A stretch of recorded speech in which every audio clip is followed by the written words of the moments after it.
Assalamualaikum warahmatullahi wabarakatuh. Perkenalkan, saya Rahmat Hayatullah, mahasiswa Universitas Jakarta, jurusan Manajemen, Fakultas Ekonomi dan Bisnis, kelas 4 PAP, dengan nomor induk mahasiswa 2020110085. Sebelumnya, terima kasih banyak kepada Bapak Hendy Yan Nyale, selaku dosen akuntansi manajemen. Baik, pada kesempatan kali ini saya akan menjelaskan terkait dengan materi konsep biaya lingkungan dan pelaporan. Sebelum masuk ke pembahasan, saya akan paparkan terlebih dahulu poin-poin yang akan kita bahas pembahasan pada materi ini. Nama Rahmat Hadiatullah, NIM 2020110085, materi topik konsep biaya lingkungan pengukuran dan laporan, mata kuliah akuntansi manajemen, dan dosen pengampu Hendy Yan Nyale. Topik materinya adalah: pertama, konsep dan model biaya lingkungan; 2, laporan biaya lingkungan; 3, pembebanan biaya lingkungan; 4, laporan keuangan lingkungan. Overview. Isu tentang kualitas air dan udara, karsinogen, pemanasan global, dan konsumsi berlebihan terhadap sumber daya yang tidak dapat diperbarui pun menjadi isu utama di kalangan masyarakat setiap harinya. Banyak pemimpin bisnis yang tampil dan berbicara mengenai sustainability development yang berkaitan dengan bagaimana perusahaan menghasilkan barang dan jasa dengan tanpa mengurangi kemampuan generasi muda untuk memenuhi kebutuhan mereka di masa yang mendatang. Pada saat ini, banyak perusahaan yang sedang berusaha untuk mewujudkan eco-efisiensi yang lebih baik, di mana mereka secara bersamaan meningkatkan produksi barang dan jasa, serta sekaligus mengurangi efek yang rusak terhadap lingkungan dan produk tersebut. Pengaplikasian biaya perusahaan untuk berhubungan dengan lingkungan tersebut juga sebagai environment cost atau EEC, dan diantaranya mencakup untuk keperluan pemasangan scrubber di saluran pembuangan asap pabrik agar sesuai dengan peraturan pemerintah, perbaikan proses produksi untuk menghindari atau mengurangi pencemaran lingkungan, dan pembersihan sungai yang tercemar. Semua biaya-biaya tersebut yang dikeluarkan berkaitan dengan hal tersebut dan dapat dikatakan sebagai biaya lingkungan yang dibebankan terhadap perusahaan.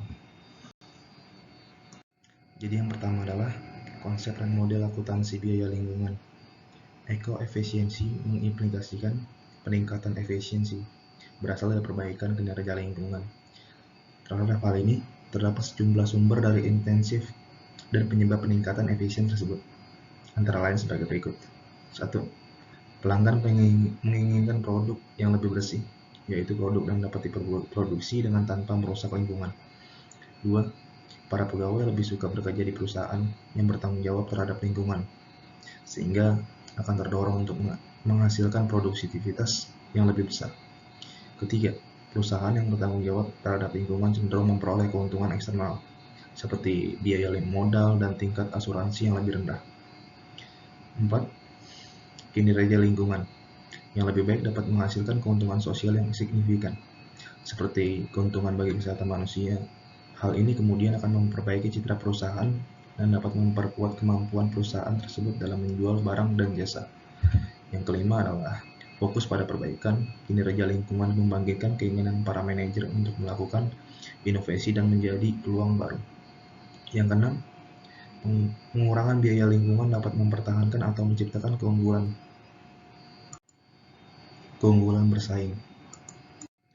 Yang kedua adalah model biaya kualitas lingkungan. Jadi, biaya lingkungan dapat disebut juga sebagai biaya kualitas lingkungan atau environmental quality cost. Biaya lingkungan adalah biaya-biaya yang terjadi karena kualitas lingkungan yang buruk atau kemungkinan terjadinya kualitas lingkungan yang buruk. Dengan demikian, biaya lingkungan berhubungan dengan kreasi, deteksi, perbaikan, dan pencegahan degradasi lingkungan. Berdasarkan definisi ini, biaya lingkungan dapat diklasifikasikan menjadi 4 kategori, yaitu sebagai berikut. Pertama, biaya pencegahan atau prevention cost. Biaya pencegahan lingkungan adalah biaya-biaya untuk aktivitas yang dilakukan untuk mencegah diproduksinya atau limbah sampah yang dapat merusakkan lingkungan. Misalnya biaya untuk evaluasi dan pemilihan pemasok, evaluasi dan pemilihan alat untuk mengendalikan polusi, desain proses dan produk untuk mengurangi dan menghapus limbah, dan sebagainya. Yang kedua adalah biaya deteksi atau detection cost, biaya deteksi lingkungan, dan biaya-biaya untuk aktivitas yang dilakukan untuk menentukan bahwa produk, proses, aktivitas lain di perusahaan untuk memenuhi standar lingkungan yang berlaku atau tidak. Dalam hal ini, standar lingkungan dan prosedur yang diikuti oleh perusahaan dapat didefinisikan dalam tiga cara, yaitu A. Peraturan pemerintah, B. Standar sukarela yang dikembangkan International Standards Organization, yang C adalah kebijakan lingkungan yang dikembangkan manajemen. Contoh, biaya ini antara lain mencakup biaya audit aktivitas lingkungan, pemeriksaan produk, dan proses agar ramah lingkungan, mengembangkan ukuran kinerja lingkungan, pelaksanaan pengujian pencemaran, verifikasi kinerja lingkungan dan pemasok, dan pengukuran tingkat pencemaran. Yang ketiga adalah biaya kegagalan internal. Biaya kegagalan internal lingkungan adalah biaya-biaya untuk aktivitas yang dilakukan karena diproduksinya limbah dan sampah, tetapi tidak dibuang untuk ke lingkungan luar. Jadi, biaya kegagalan internal terjadi untuk menghilangkan dan mengelola limbah dan sampah ketika diproduksi. Aktivitas kegagalan internal itu sendiri memiliki salah satu dari dua tujuan berikut. A. Memastikan limbah dan sampah yang diproduksi tidak dibuang ke lingkungan luar. B. Mengurangi tingkat limbah yang dibuang sehingga jumlahnya tidak melewati standar lingkungan. Contoh, biaya ini antara lain biaya pengoperasian peralatan untuk mengurangi dan menghilangkan polusi, pengelolaan dan pembuangan limbah beracun, pemeliharaan peralatan polusi, lisensi, fasilitas untuk produksi limbah, serta daur ulang sisa bahan.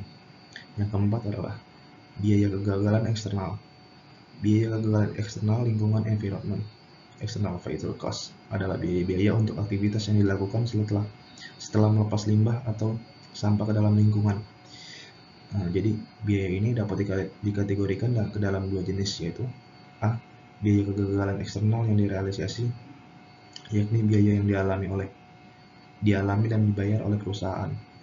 Yang B. Biaya kegagalan eksternal yang tidak direalisasikan atau biaya sosial. Biaya ini disebabkan oleh perusahaan, tetapi dialami dan dibayarkan oleh pihak-pihak di luar perusahaan. Secara lebih lanjut, biaya sosial dapat diklarifikasikan sebagai A. Biaya yang berasal dari diskresi lingkungan, dan B. Biaya untuk berhubungan dengan dampak buruk terhadap properti dan kesejahteraan masyarakat. Nah, jadi ada beberapa tabel kategori biaya lingkungan. Aktivitas pencegahan, mengevaluasikan dan memilih pemasok, mengevaluasi dan memilih alat untuk mengendalikan polusi, mendesain proses, mendesain produk, melaksanakan studi lingkungan, dan mengembangkan sistem manajemen lingkungan, mendaur ulang produk, memperoleh sertifikasi ISO. Aktivitas kegagalan internal apa saja? Jadi, pertama, mengoperasikan peralatan pengendali polusi, mengolah dan membuang sampah beracun, memelihara peralatan polusi, mendapatkan lisensi fasilitas untuk memproduksi limbah, mendaur ulang sisa bahan. Yang ada di aktivitas deteksi adalah mengaudit aktivitas lingkungan, memeriksa produk dan proses, mengembangkan ukuran kinerja lingkungan, menguji pencemaran, memverifikasi kinerja lingkungan dan pemasok, serta mengukur tingkat pencemaran. Yang ada di aktivitas kegagalan eksternal, yang membersihkan danau yang tercemar, membersihkan minyak yang lumpah, membersihkan tanah yang tercemar, menyelesaikan klaim kecelakaan pribadi yang berhubungan dengan lingkungan, merestorasi tanah ke keadaan alamiah, hilangnya penjualan karena reputasi lingkungan yang buruk, serta menggunakan bahan baku dan listrik secara tidak efisien, menerima perawatan media karena polusi udara, hilangnya lapangan pekerjaan karena pencemaran, hilangnya manfaat danau sebagai rekreasi, serta rusaknya ekosistem karena pembuangan semua padat dan banyaknya sampah yang terpadu. Topik kedua adalah laporan biaya lingkungan. Pelaporan biaya lingkungan merupakan suatu proses yang penting jika sebuah organisasi serius untuk memperbaiki kinerja lingkungannya dan mengendalikan biaya lingkungan. Langkah yang perlu dilakukan dalam proses ini adalah melaporkan secara rincian mengenai seluruh biaya lingkungan yang relevan berdasarkan kategorinya. Pelaporan biaya lingkungan menurut kategori ini akan memberikan dua hasil yang penting, yaitu dapat dampak lingkungan terhadap probabilitas perusahaan dapat jumlah relatif yang dihabiskan untuk setiap kategori. Ada juga yang biaya lingkungan tampaknya dapat mempengaruhi profitabilitas perusahaan secara signifikan. Laporan biaya juga dapat menyebabkan yang menyediakan informasi yang berhubungan dengan distribusi relatif dari biaya lingkungan.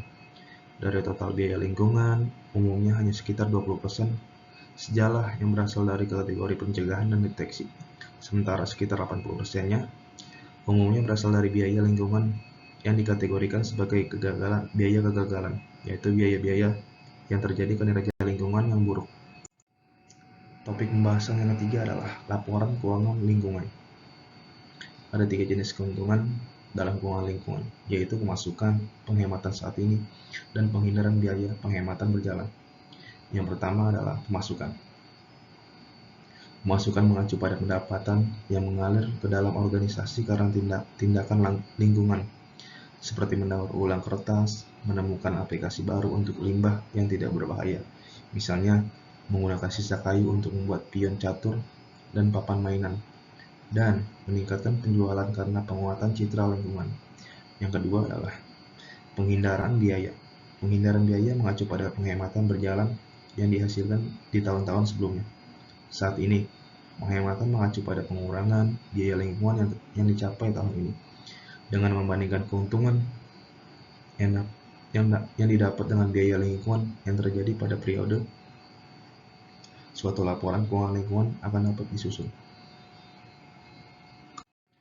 Topik terakhir yang keempat adalah pembebanan biaya lingkungan.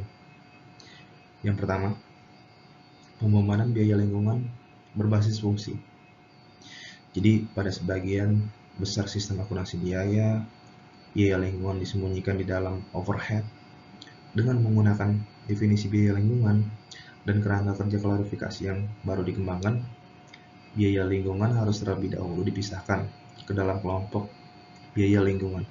Setelah dipisahkan dalam kelompoknya sendiri, perhitungan biaya berbasis fungsi akan membebankan biaya-biaya tersebut pada produk individual dengan menggunakan pergerakan tingkat unit seperti jumlah tenaga kerja dan jam mesin.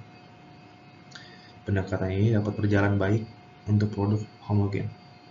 Akan tetapi, dalam perusahaan yang memiliki banyak produk yang bervariasi, pembebanan berbasis fungsi dapat mengakibatkan distoris biaya. Yang kedua adalah pembebanan biaya lingkungan berbasis aktivitas. Munculnya perhitungan biaya berbasis aktivitas ini memfasilitasi penghitungan biaya lingkungan, penelusuran biaya lingkungan yang ke produk-produk yang menyebabkan biaya-biaya tersebut merupakan syarat utama dari sistem akuntansi lingkungan yang baik. Dalam hal ini, diperlukan pembebanan biaya yang menggunakan sebab dan akibat. Pendekatan ini tentu sama persis dengan pendekatan A, B, C. Contoh perhitungan biaya lingkungan dengan menggunakan pendekatan A, B, C disajikan sebagai berikut. Tabel perhitungan biaya lingkungan dengan pendekatan ABC. Aktivitasnya adalah mengevaluasi dan pembinaan pemasok, mendasarkan proses untuk mengurangi polusi, memeriksa proses untuk misalnya polusi, menangkap dan menghilangkan racun klorofluorokarbon, memelihara peralatan lingkungan, membuang limbah beracun, menggunakan bahan baku secara berlebihan, biaya lingkungan per unit, biaya manufaktur lainnya non-lingkungan, biaya unit-unit yang diproduksi. Sekian yang dapat saya sampaikan terhadap tugas akuntansi manajemen. Saya ucapkan terima kasih.